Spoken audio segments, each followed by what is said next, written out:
Bom dia, bem-vindos ao canal Livros Online Henrique. Hoje é dia 13 de junho de 2020. Antes de ir por esse primeiro vídeo da série ali da coletânea do Ludwig von Mises, eu já espero que vocês já se inscrevam no canal, vocês curtam, comentem, compartilhem, tá bom? Para ter maior relevância esse vídeo e que a gente possa influenciar mais pessoas ao hábito saudável da leitura, tá bom? Sem maiores delongas, vamos lá para o vídeo. Tchau, tchau. Então, no vídeo de hoje eu vou falar sobre as 6 lições, reflexões sobre política econômica para hoje e amanhã, de Ludwig von Mises. Lembrando que isso daqui é um dos vídeos, né, da coletânea, que foi citado ali no episódio 22. Então, não esqueça de conferir esse episódio, eu vou deixar aqui no finalzinho da tela para vocês, no final do vídeo. Vocês podem assistir agora, ou parar aqui, pausar um pouquinho, assistir agora, tá? E depois retornar esse vídeo, ou se não, depois no final desse vídeo, tá? Mas é muito importante, principalmente porque esse livro aqui, ele vai estar dividido primeiro entre as notas, uma apresentação, né, da edição, ele vai ter um prefácio, claro, tá? E isso está muito bem resumido, né, no episódio 22, que eu vou falar bastante sobre o autor e também sobre as escolas de pensamento dele e tudo mais, tá bom? Então é realmente bastante importante de que vocês assistam esse episódio 22, né, junto com esse episódio aqui, porque eles se autocomplementam, tá? Então, agora realmente voltando aqui pro vídeo, já vou abrir o vídeo com uma citação própria aqui do Ludwig von Mises. Abro aspas para ele. Os pretensos liberais de nossos dias sustentam a ideia muito difundida de que as liberdades de expressão, de pensamento, de imprensa, de culto e contra o encarceramento sem julgamento podem, todas elas, ser preservadas mesmo na ausência do que se conhece como liberdade econômica. Não se dão conta de que num sistema desprovido de mercado, em que o governo determina tudo, todas essas outras liberdades são ilusórias, ainda que postas em forma de lei e inscritas na Constituição. Então, já dá para perceber, por essa citação inicial, o quanto é importante a liberdade econômica para todas as outras liberdades individuais. Tá? Sem dúvida alguma, nós não íamos ter as outras, tá bom?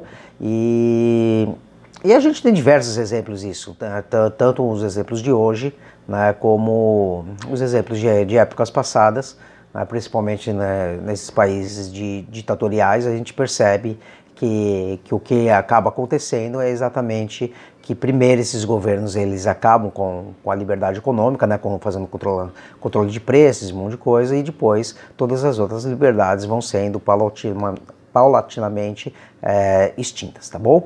Então, vamos lá, né? Então, nesse livro das 6 lições, o von Mises ele vai começar a primeira lição falando sobre o capitalismo. Von Mises, então, nessa primeira lição sobre o capitalismo, ele faz uma analogia bem interessante sobre a raiz da palavra capitalismo, que vem de capitães. Tá? E isso acontece exatamente porque, antigamente, né, as pessoas elas vinculavam esses grandes empresários, esses grandes proprietários, né, ou grandes donos de fábricas, eles realmente vinculavam a reis, a barões, né, de antigamente.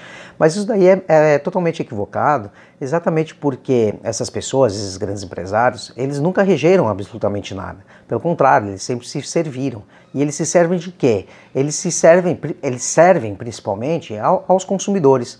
Porque sem os consumidores, né, que não vão consumir os seus produtos, sem dúvida alguma eles acabam indo à falência, tá? Então essa analogia, né, da raiz da palavra, né, capitalismo com capitães, ele começa essa primeira lição, né, focando exatamente nesse ponto. Na segunda lição, von Mises vai falar sobre o socialismo, e ele faz uma distinção muito importante, né, entre o conceito de liberdade, tá? Ele distingue a diferença entre a liberdade econômica, tá? Isso quer dizer o seguinte, né, que o homem ele é liberado, né, liberado de suas condições naturais, Vamos falar dessa forma, tá? Porque em toda a natureza, isso daqui eu acho que é um conceito bem óbvio para todo mundo, não existe a liberdade, tá? O que existe são regularidades, né? Através, por exemplo, dos instintos dos animais, etc, tá? A gente não pode dizer, por exemplo, a gente costuma dizer, né, que um pássaro ele é livre para voar, mas se a gente for realmente pensar, ele não tem essa liberdade, né? Ele não é livre para isso, ele não escolhe fazer isso daí. Entendeu? É simplesmente uma coisa instintiva do pássaro, tá? Então, ele faz bastante essa distinção, né? Que às vezes a gente utiliza, né? Essas expressões, mas realmente há uma grande diferença com um conceito realmente de liberdade, tá? Do que significa realmente a liberdade econômica. E ela está realmente vinculada a liberar o homem dessa parte realmente, né, das condições, né, naturais, tá? Que hoje em dia o homem, se a gente for perceber, a grande maioria deles pelo menos, entendeu? Não vive dentro da natureza, por exemplo, como nós os indígenas. E Von Mises, dentro dessa parte de liberdade, ele fala sobre diversos assuntos, claro, aqui a intenção do livro, como todo mundo sabe, a intenção aqui do vídeo é fazer um pequeno resumo, né, para que vocês se interessem, né, pelo conteúdo, né, pelo livro, e não ficar falando sobre absolutamente tudo, né. Então o Von Mises ele dá um exemplo muito emblemático, por exemplo, né, sobre a liberdade de expressão. Vamos supor, né, que o Estado, como acontece em muitas ditaduras, tá, ele seja dono de todos os bens de produção, tá bom? Então ele é dono de todas as fábricas. Então ele dá esse exemplo sobre o Estado ser dono de todas as impressoras. Então, como é possível, se ele é dono de todas as impressoras e ele que vai decidir o que imprimir, como é possível existir liberdade de expressão, por exemplo, se ele controla o que vai ser impresso, tá? Então você percebe que, sobre o que ele falou anteriormente, né, sobre que a liberdade econômica, né, nos livra também essa distinção, né, de nos livrar das nossas condições naturais, mas também está vinculada a outras liberdades. Você vê que se não tem a liberdade econômica, então se ele é dono de todas as fábricas, sem dúvida alguma a gente não vai ter todas as outras liberdades, como por exemplo a liberdade de expressão, e por aí vai, tá? A terceira lição ele vai falar sobre o intervencionismo. Bom, Mises ele faz, né, nessa terceira lição, tá, uma citação, né, de Thomas Jefferson, né, abro aspas. O melhor governo é o que menos governa. Então, para Von Mises, né, isso daqui é extremamente adequado, tá, no pensamento liberal que ele possui, entendeu? E as funções do governo estariam praticamente vinculadas à segurança, tanto interna como externa do país. Então, o Estado teria principalmente esse tipo de função, tá? E quando ele fala sobre o intervencionismo, ele está falando sobre a interferência do Estado, principalmente nos preços, tá? Nos padrões salariais, isso é, né, por exemplo, na política de salário mínimo, né, e na taxas de juros e nos lucros, tá bom? Depois, na quarta lição, ele vai falar sobre a inflação, tá?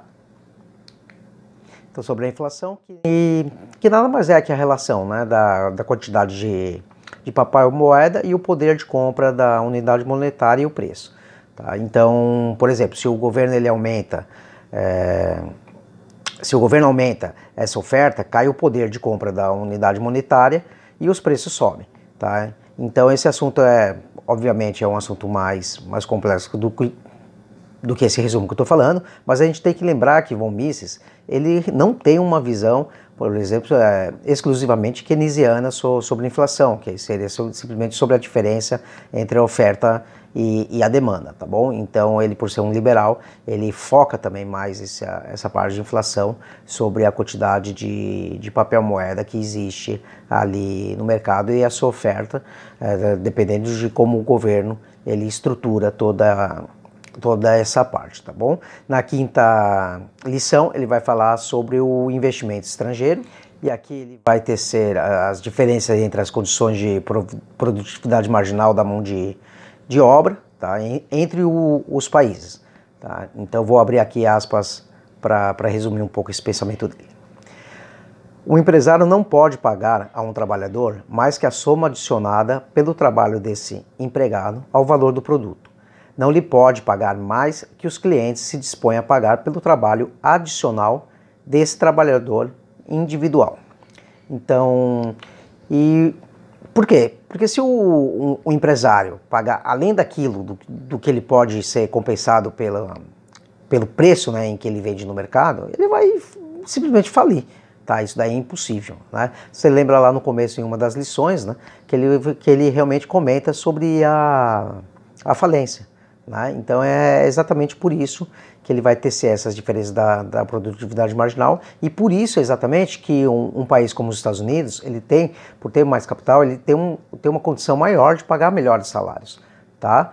Então, e aí tem diversos outros fatores, além do capital, como também aí vai entrar na questão da produtividade, como já falei, né, da produtividade marginal, e aí isso daí vai gerar maiores lucros, maiores rendas para o empresário, que vai ter melhores tipos de equipamentos e por aí vai. A gente não pode confundir isso daí, tá, entre a diferença de capacidade, por exemplo, né, da mão de obra do trabalhador, vamos dizer, em termos de inteligência ou em termos de capacidade. Então, um trabalhador aqui, por exemplo, um cientista brasileiro, ele não deve absolutamente nada em termos de capacidade neural, capacidade cognitiva do que um trabalhador lá nos Estados Unidos. Mas, porém, a diferença salarial existe exatamente por causa dessa capacidade que os Estados Unidos têm, maior do que, por exemplo, o Brasil ou outros tipos de países. Um exemplo muito claro disso daí é que diversos cientistas brasileiros, por exemplo, migram para universidades americanas ou para empresas americanas, que lá eles têm não somente condições de trabalho melhores, como salários melhores, tá bom? Já na última lição, o von Mises ele vai falar sobre as políticas, sobre a política e ideias. Então, finalmente, o livro vai se encerrar com um pós-fácil de Alex Catarino, tá? Que ele vai falar sobre menos Marx e mais Mises, tá bom? Existe um site muito interessante, né, que é o Instituto von Mises Brasil, né, Instituto Mises Brasil, na verdade, e eu vou deixar aqui no link da descrição desse site da internet. Lá eles falam bastante sobre o pensamento liberal do von Mises, tá bom? E realmente vale muito a pena vocês darem uma conferida aqui, não só nesse vídeo, mas nesse site, comprar também os livros de von Mises, porque ele realmente é vamos dizer, ele é o pai da escola de Chicago, né, do liberalismo, né, econômico. E você entender como funciona isso, a gente consegue entender por que o socialismo, em termos econômicos, ele é tão ruim, né, tão lesivo ali para a sociedade. E a gente não tem que fazer uma diferença entre socialismo e ser pro social, tá? Eu acho que é impossível alguém pensar principalmente nós como cristãos, né, se essa for a sua religião, mas não importa, pode ser judeu, pode ser qualquer outro tipo de religião, a religião islâmica, todas as religiões, eles prezam, né,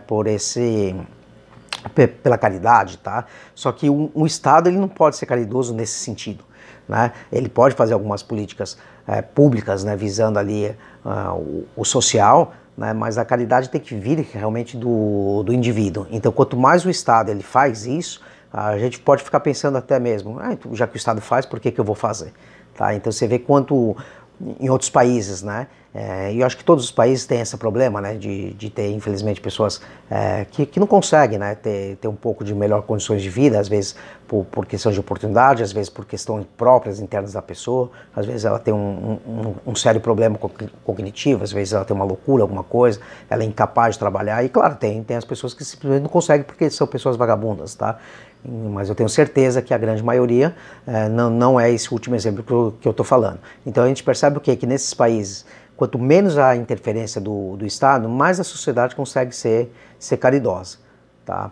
Pelo menos isso daqui é a minha opinião. Então faça sempre uma grande diferença entre um regime socialista, né, um regime socialista na economia, do que você ser pró-social. Tá? Eu acho que todos os cristãos, como eu falei, todas as vertentes religiosas, eles querem uma condição melhor para todo mundo, tá bom? Então, está aí o vídeo, tá? Eu espero que todos vocês tenham gostado. Então, não se esqueçam de curtir, compartilhar, tá? Ao máximo possível, e ativar o sininho das notificações, e que Deus abençoe todos vocês. Até o próximo vídeo. Tchau, tchau.